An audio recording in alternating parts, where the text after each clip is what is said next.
ስለ ወር አበባ ህመም ይህን ያውቁ ይሆን? ይህ ህመም በህክምናው ዓለም ዲስሚኖሪያ የሚባል ሲሆን በሁለት ዋና ዋና ክፍሎች ይከፋፈላል። የመጀመሪያው ፕራይመሪ ዲስሚኖሪያ የሚባለው ሲሆን ይህ የተለመደው የወር አበባ ህመም አይነት ነው። ብዙውን ጊዜ ማህፀን ላይ ምንም አይነት በሽታ ሳይኖር የሚከሰት የወር አበባ ህመም ነው። በወለዱ ጊዜ ይህ ህመም ይቀንሳል ተብሎ ይታሰባል። ሁለተኛው ደግሞ ሰከንደሪ ዲስሚኖሪያ የሚባል ሲሆን ይህም ማህፀን ላይ በሚከሰቱ የተለያዩ ችግሮች ምክንያት የሚመጣ ነው። ከነዚህም ችግሮች የማህፀን ኢንፌክሽን ወይም ፒአይዲ የሚባለው፣ ኢንዶሜትሮሲስ፣ የማህፀን ግርግዳ ኢጢ ወይም ማዮማ እና ሌሎች ለዚህ ህመም መንስኤ ናቸው ተብሎ ይታሰባል።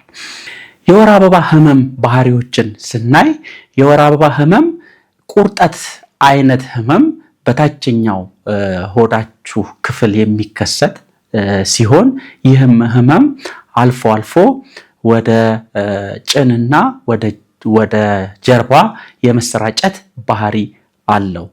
ሌሎች ተጓዳኝ ስሜቶች አንዳንድ ሴቶች ላይ ማቅለሽለሽ፣ የራስ ምታት፣ ራስ ማዞር፣ ከፍተኛ የሰውነት ድካምና ሌሎች ስሜቶች ሊሰሟቸው ይችላል። የወር አበባ ውህደት በሚፈጠርበት ወቅት ፕሮስታግላንዲን የሚባል ኬሚካል ይመነጫል። ይህ ኬሚካል የማህፀን ግርግዳ ጡንቻዎች እንዲኮማተሩ በማድረግ ወደ ማህፀን የሚሄደውን የደም ዝውውር ይቀንሳል። በዚህም ምክንያት ማህፀን አካባቢ ያሉ ሴሎች በቂ ኦክሲጂን አያገኙም።